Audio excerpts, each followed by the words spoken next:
Hello, എന്തൊക്കെയുണ്ട് വിശേഷങ്ങൾ? എല്ലാവരും സുഖമായിരിക്കുന്നു. നോമ്പൊക്കെയാണ് സമയത്ത് നല്ല വെയിൽ. ഇന്നലെ നല്ലൊരു മഴ പെയ്തു കേട്ടോ.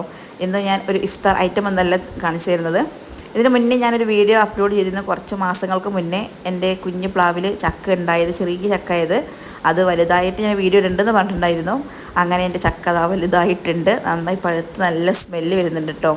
ഞാനത് കുറച്ച് ദിവസം കൂടി നോമ്പൊക്കെ കഴിഞ്ഞിട്ടേ ആവുള്ളൂ എന്ന് കരുതി, പക്ഷെ നല്ല സ്മെല്ല് വരുന്നുണ്ടായിരുന്നു. അപ്പോൾ നമുക്കിത് കട്ട് ചെയ്ത് നോക്കാം. ഇതിനകത്ത് 3-4 ഉണ്ടായിരുന്നു, പക്ഷെ ചെറുതായ സമയത്ത് തന്നെ അത് കൊഴിഞ്ഞു പോയിട്ടോ. ഒന്ന് മാത്രമേ ഇങ്ങനെ വലുതായി കിട്ടിയുള്ളൂ. ആദ്യമായിട്ടുണ്ടാക്കിയ ചക്കയാണ് കേട്ടോ. നമ്മൾ നട്ട് നമ്മൾ അതിൽ നിന്ന് ഒരു ചക്കയും മാങ്ങയൊക്കെ ഉണ്ടാകുമ്പോൾ നമുക്ക് കിട്ടുമ്പോൾ ഭയങ്കര സന്തോഷമല്ലേ, ഭയങ്കര ഹാപ്പി ആട്ടോ. മുറിച്ച് നോക്കാതെ എങ്ങനെ ഉണ്ടെന്ന്, കേടൊന്നും ഇല്ലായിരിക്കട്ടെ എന്ന് പ്രതീക്ഷിക്കുന്നു. ഇത് വിയറ്റ്നാം ഏർലി ചക്കയാണ് കേട്ടോ. നല്ല മധുരമുള്ള ചക്ക എന്ന് പറഞ്ഞിട്ടാണ് ഇത് ഉണ്ടാക്കിയത്, കുഴിച്ചിട്ടത് പ്ലാവ്. നല്ല കളറുണ്ട്, നല്ല സ്മെല്ലും ഉണ്ട് കേട്ടോ. പക്ഷെ ഞാൻ ഇത്രയും ചുളകളൊന്നും പ്രതീക്ഷിച്ചിട്ടുണ്ടായിരുന്നില്ല. 2-3 ഒക്കെ ഉണ്ടാവുള്ളൂ എന്ന് പ്രതീക്ഷിച്ചത്. പക്ഷേ ചക്ക നിറയെ ചുളകളാണ്. ഇത് ഞാൻ കുഴിച്ചിട്ടിട്ട് എൻ്റെ ഓർമ്മയിൽ 1.5 വർഷം 2 വർഷത്തിൻ്റെ അടുത്ത് ആവുന്നേന്നുള്ളൂ കേട്ടോ. കൃത്യമായി വളരെ കുറച്ച് ആയിട്ടുള്ളതാണ് എൻ്റെ ഓർമ്മയിൽ. വളരെ പെട്ടെന്ന് തന്നെ പ്ലാവ് ഉണ്ടാവുകയും അതുപോലെ ചക്ക കായ്ക്കുകയും ചക്ക പഴുക്കുകയും ചെയ്തു. ഭയങ്കര ഹാപ്പി ആയിട്ടോ. ഞാൻ യൂട്യൂബിനകത്ത് കണ്ട് വിയറ്റ്നാം ഏർലി ചക്ക പെട്ടെന്ന് കായ്ക്കും, അതുപോലെ നല്ല മധുരമുള്ള ചക്കയാണ്. പിന്നെ അതുപോലെ പ്രത്യേകിച്ച് സീസണൊന്നുമില്ല, എല്ലാ സമയം ഉണ്ടാവും എന്നൊക്കെ പറഞ്ഞിട്ട് ഞാനിത് നമ്മളെ മണ്ണാർക്കാട് ചീരക്കുഴിയിൽ നിന്നും മേടിച്ച് വെച്ചൊരു ചെറിയ തൈയാണ്. പിന്നെ നമ്മുടെ വീടിന് മുന്നിലൊക്കെ വെക്കാൻ പറ്റിയ കുഞ്ഞു പ്ലാവാട്ടോ. കുഞ്ഞു പ്ലാവാണെങ്കിലും നിറയെ ചക്ക ഉണ്ടാവും. പക്ഷേ ഇതിലൊന്നേ ഉണ്ടായിട്ടുള്ളൂ. ഇനി അടുത്ത വർഷം ഉണ്ടാവുമെന്ന് അറിയില്ല. നല്ല മധുരം എന്ന് പറഞ്ഞാൽ പറഞ്ഞറിയിക്കാൻ കഴിയാതെ അത്രയും മധുരം, വല്ല തേൻ അതിനകത്ത് ഒഴിച്ച് വെച്ച മധുരം പോലെ അത്രയും ടേസ്റ്റ് ഉണ്ട് കേട്ടോ ചക്ക. പിന്നെ അതുപോലെ നമ്മുടെ വീട്ടിൽ മുറ്റത്തൊന്നും സ്ഥലമില്ല, പറമ്പൊന്നും ഇല്ലയെന്ന് പറയുന്നവർക്കൊക്കെ വീടിന് ടെറസിലടക്കം ഡ്രമ്മിനകത്താക്കിയിട്ട് മണ്ണ് നിറച്ച് വലിയ ഡ്രമ്മിനകത്തിട്ടോ നിറച്ച് വെക്കാവുന്ന പ്ലാവാണ്. കാരണം കുഞ്ഞു പ്ലാവാണല്ലോ, അത്രയേ ഉള്ളൂ. അതുപോലെ ഈ തൈന് അധികം റേറ്റ് ഒന്നും ഇല്ല കേട്ടോ. എൻ്റെ ഓർമ്മ ശരിയാണെങ്കിൽ എനിക്ക് തോന്നുന്നത് 100-200 ഇടയിലുള്ള ചെറിയൊരു എമൗണ്ട് മാത്രമേ വരുന്നുള്ളൂ.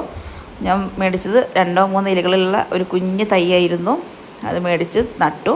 ഇപ്പോഴത്തെ ചെറിയ കുഞ്ഞ് പ്ലാവായി, അതിൽ ചക്കയായി പഴുത്തു. പിന്നെ ചക്കയുടെ ചുള എന്ന് പറഞ്ഞാൽ അത്യാവശ്യം നല്ല കട്ടിയിട്ട് നല്ല മധുരമുണ്ട്. അതുപോലെ കുരു എന്ന് പറയുന്നത് നല്ല വലുതുമല്ല നല്ല ചെറുതുമല്ല, എങ്കിലും കറിയൊക്കെ വെക്കാൻ പറ്റിയ നല്ല കുരു തന്നെയാണ്. നമ്മൾ വീട്ടിലുണ്ടാകുന്ന സാധാരണ ചക്കയുടെ എന്താ പറയുക, കൂമ്പ്, അതിൻ്റെ പുറം ഭാഗം അങ്ങനെ എല്ലാം കളഞ്ഞ് ചുളകൾ മാത്രം കുറച്ചേ കിട്ടുള്ളൂ.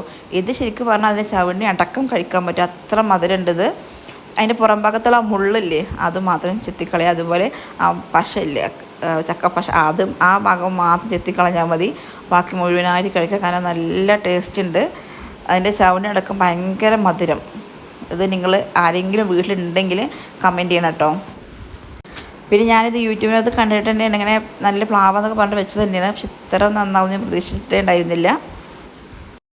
പിന്നെ എൻ്റെ വീഡിയോ കാണുന്നവർ എൻ്റെ ചാനലൊന്ന് സബ്സ്ക്രൈബ് ചെയ്യണേ, അതുപോലെ ലൈക്ക് ചെയ്യണം, കമൻറ്റ് ചെയ്യണം. പിന്നെ ഹൈപ്പ് എന്ന് പറയുന്ന ബട്ടൺ നിങ്ങൾ ഈ വീഡിയോ കാണുന്ന സമയത്തുണ്ടെങ്കിൽ അതൊന്ന് ക്ലിക്ക് ചെയ്യണം കേട്ടോ. പിന്നെ ഒരുപാട് വീഡിയോസ് എൻ്റെ ചാനലുണ്ട്, അതൊക്കെ പോയി കണ്ട് എന്നെ സപ്പോർട്ട് ചെയ്യണേ.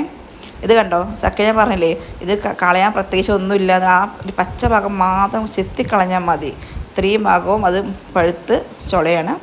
പിന്നെ ചക്ക എടുത്ത് ഞാൻ സ്റ്റോർ ചെയ്ത് വെച്ചിട്ടുണ്ട്. ഇതുപോലെ ഫ്രീസറിനകത്ത് സ്റ്റോർ ചെയ്ത് വെച്ചാൽ മതി, നമുക്ക് എപ്പോൾ വേണമെങ്കിൽ കഴിക്കാം. ഇത്രയേ ഉള്ളൂ ഇന്നത്തെ വീഡിയോ.